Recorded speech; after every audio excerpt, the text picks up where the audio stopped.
podcast of Sippin with Key. And today we're going to be talking about building healthy relationships.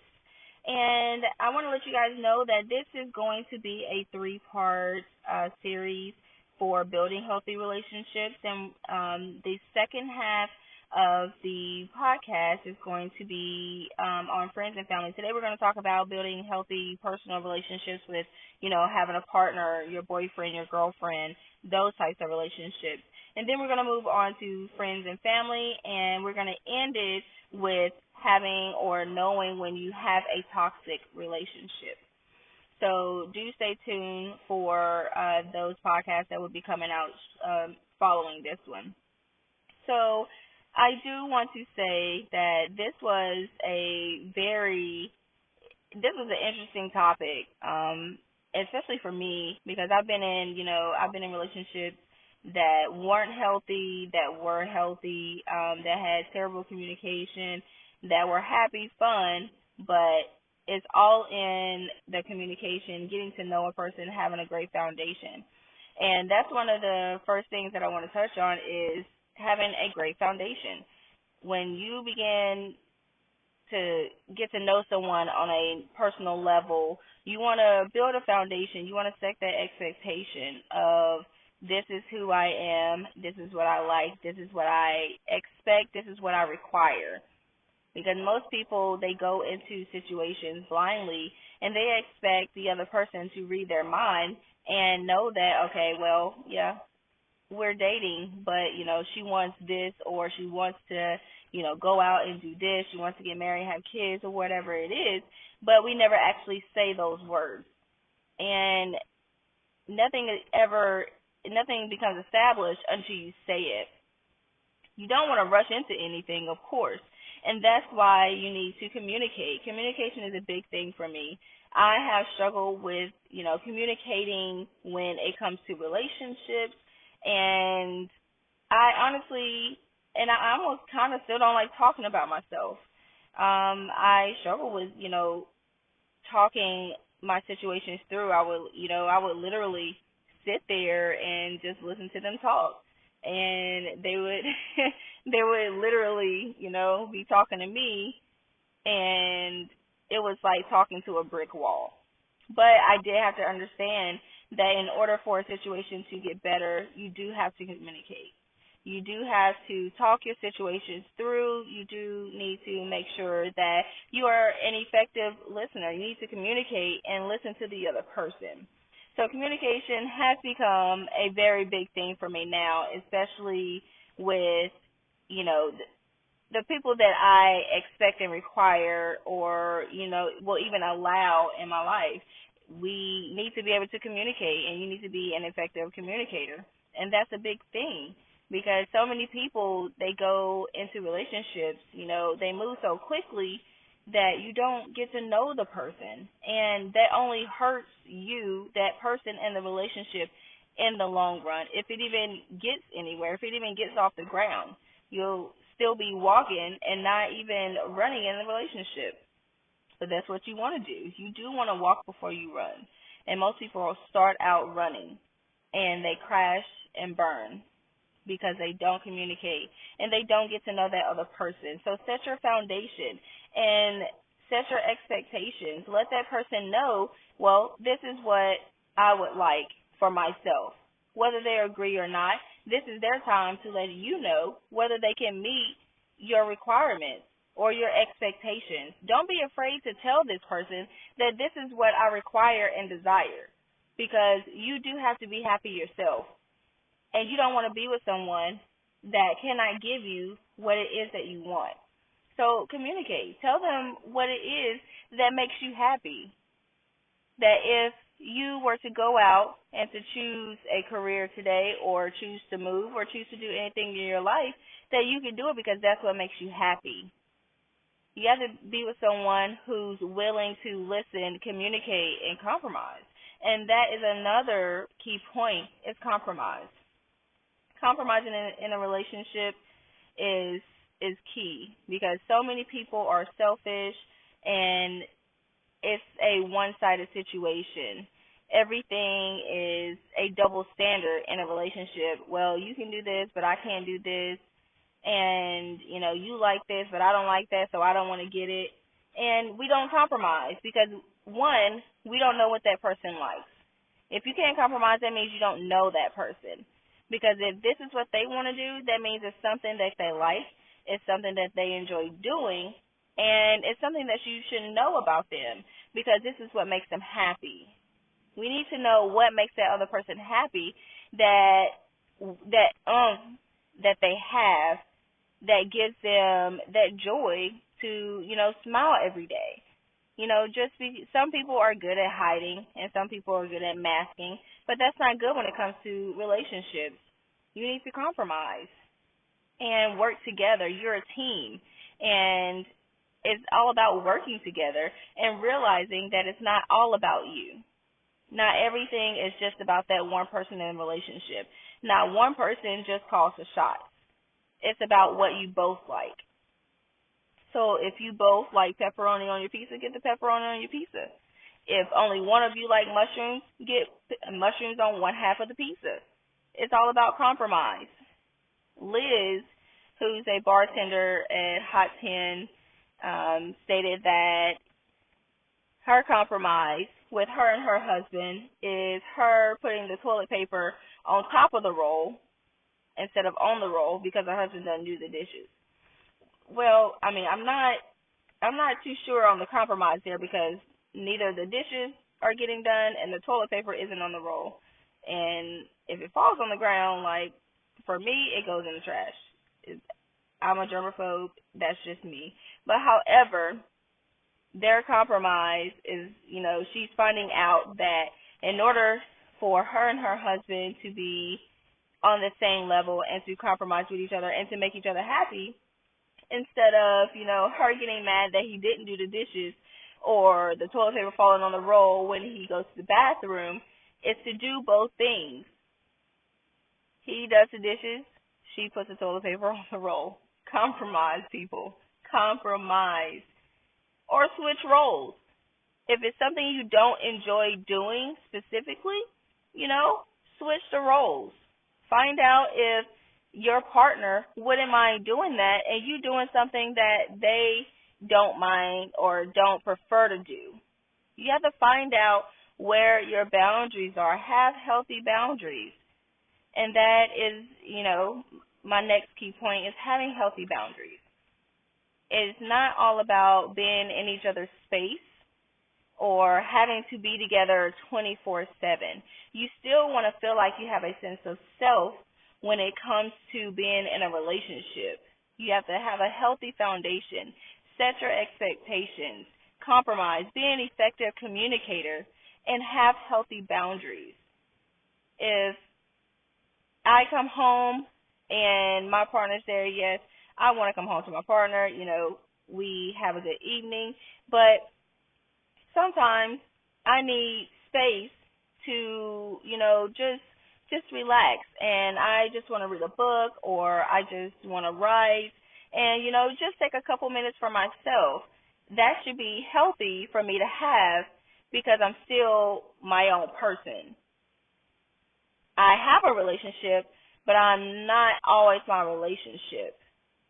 I respect my partner, but I also need time to do the things I need to do for myself. Some people need that. Some people need that alone time and those healthy boundaries to regroup, to refresh, and to recollect themselves. Give yourself another boost when it comes to yourself. You also have to respect yourself. Know that, yes, you have a partner, you still have to care and do all those things, but you still have to think about yourself. Don't let yourself go because you're so caught up in a relationship or you're so caught up in, well, I can't do this, my partner wants to do this, or, my partner doesn't like this, so we can't do this. Still be able to do things for yourself. Always make time for yourself. That's always healthy when it comes to relationships because so many people, they think they have to be together 24/7. And for me, I never found that to be healthy because we need time apart, baby, to just, do whatever it is that we needed to do for ourselves. And it's healthier for the relationship because you have time to miss each other. You have time to think about the other person, and that makes you miss them more, and it makes your connection stronger because you're being together 24/7. You're always together, and your eyes are never off that person. Yes, you probably love them, but it's not healthy. It's not healthy at all. So you do want to have healthy boundaries. Know when to give space. Know when to give space. And you always want to be supportive, which is another key. Be supportive. Never feel like you can't support the person that you are with because you aren't where they are or you don't agree with what they're doing. It's a right way and a wrong way to give criticism. And I love criticism. I'm always asking friends, I'm always asking the people around me for their advice or if they see something that I need to change because I want feedback. And if it's something I need to change, then I want to change it because it's a perception of, what I'm giving off that may be differently from what I'm thinking. And I don't want someone thinking that, I'm one way when I'm not. But you do want to be supportive and give, healthy feedback. Being supportive is,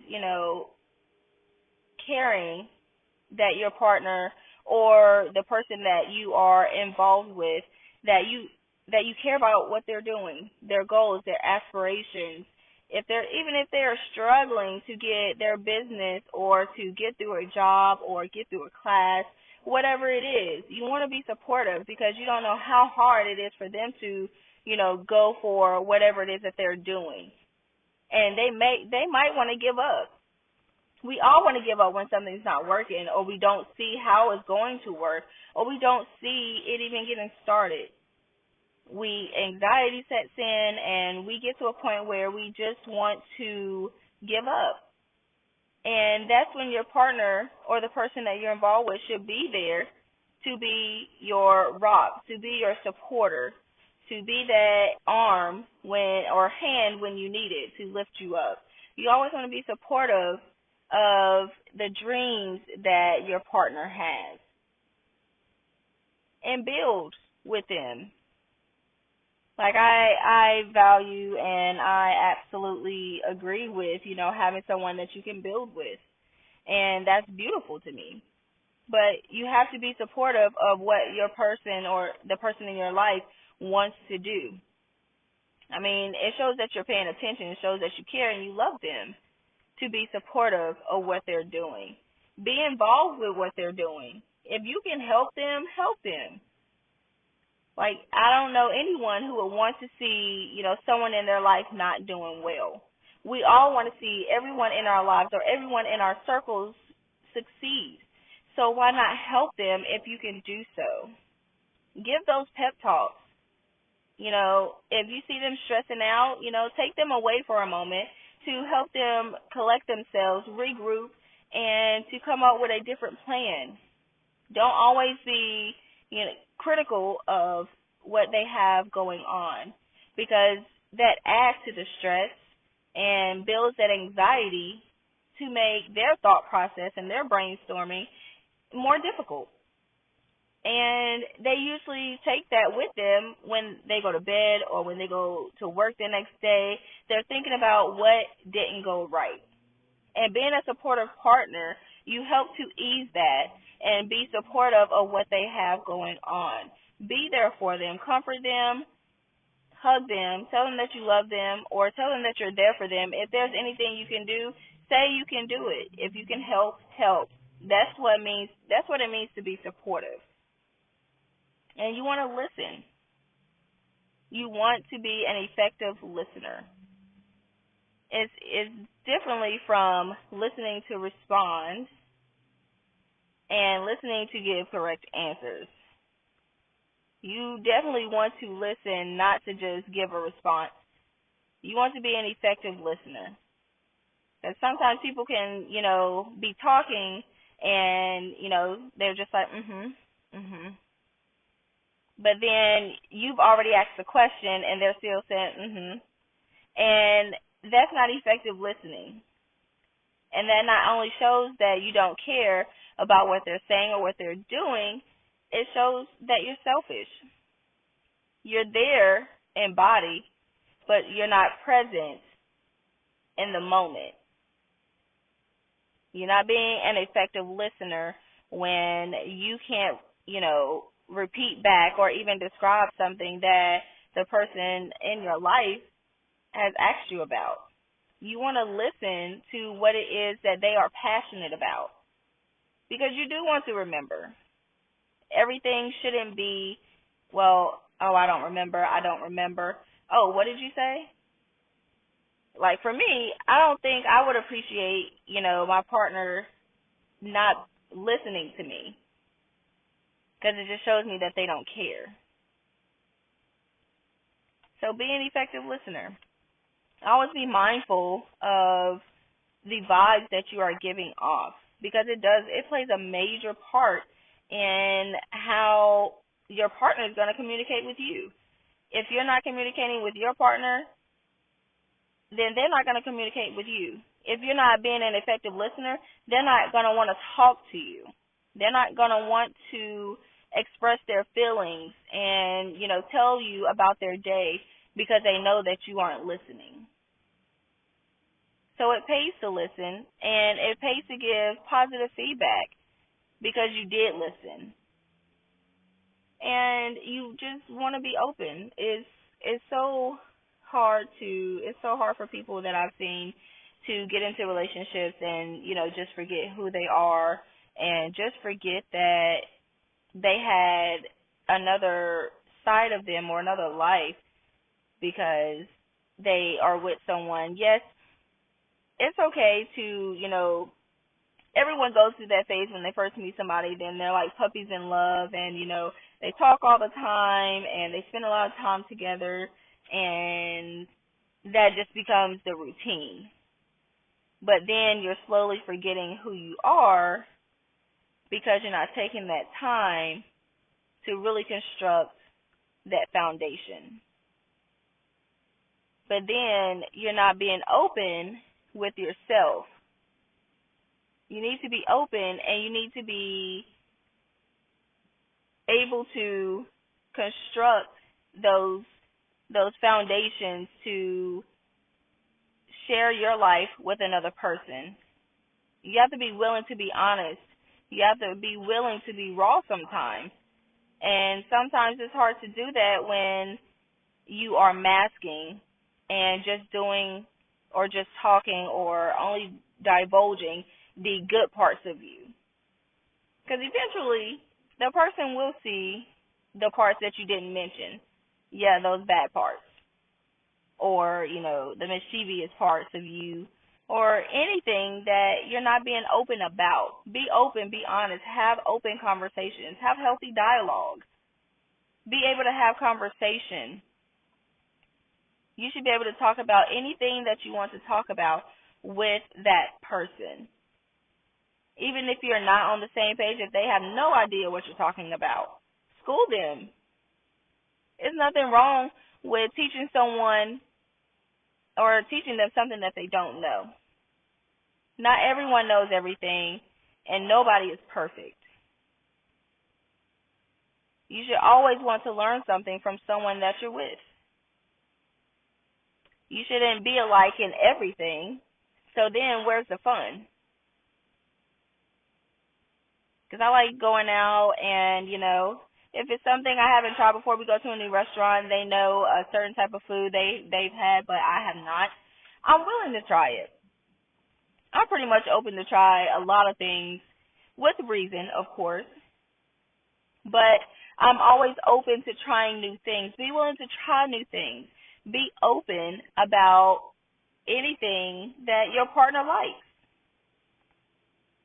I mean, that it gives you new insight to things of the world that you didn't know.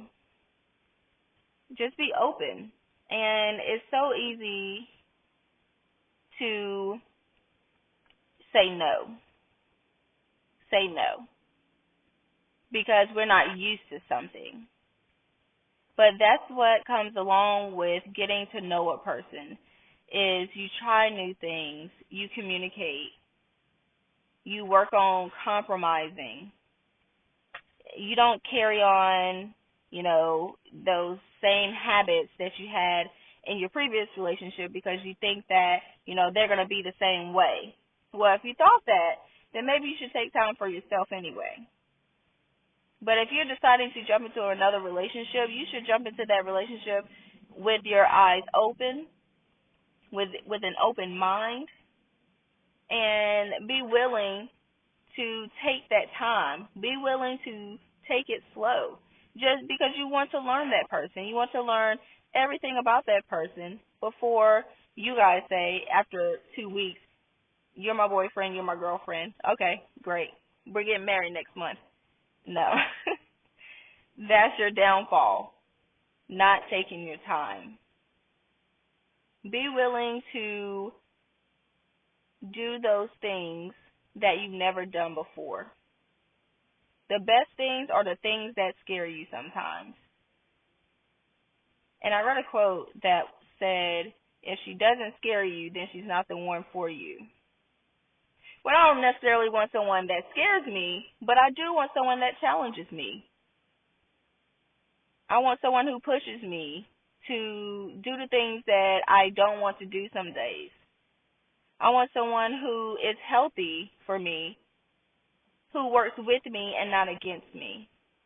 Someone who knows that having a strong foundation is just as important as communication, as being an effective listener, as all the other keys that I have mentioned. Healthy relationships take work. They take time.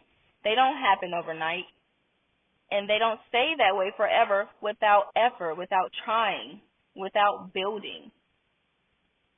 So we all want to make sure that we are doing the things that we love and loving the things that we do, even when it comes to choosing a person that you want to be with. You don't want to just jump into a relationship with just anybody. And it happens. And that's when you realize that that is not the person for me. Well, if you take the time to get to know that person, then you'll realize whether that is the person for you or not.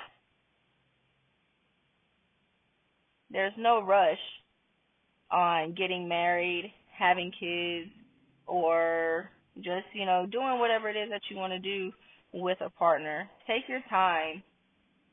Time pays off. And you will love it when you get to that point to where you both are in bliss, you're living your best lives, you're happy, you're healthy, you're wealthy, you're building strong foundations, building strong careers, and you're working together as a team. And that's the goal, to be a team, to be best friends. Let them be your best friend first.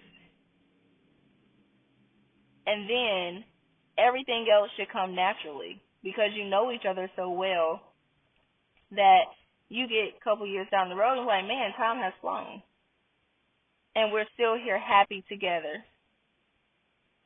So you want to, take that time. Use these keys to help you build a healthy relationship, to help you build a healthy foundation.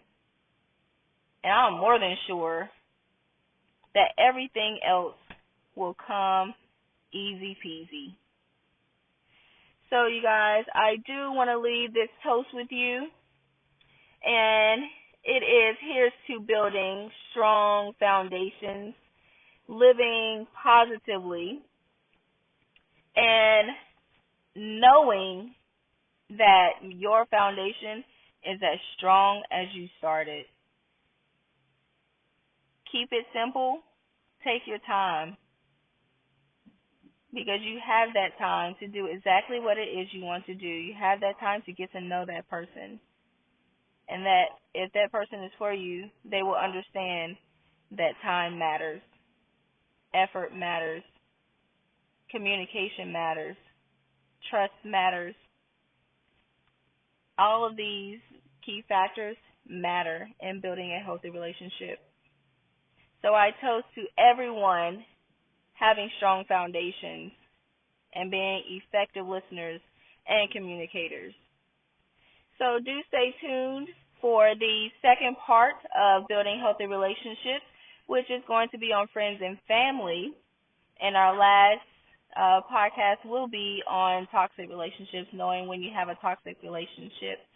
So do like, subscribe, and comment, and do share with your friends this podcast. I will love it, love it, love it. And stay tuned for another episode or podcast on Sippin' Tea with Key.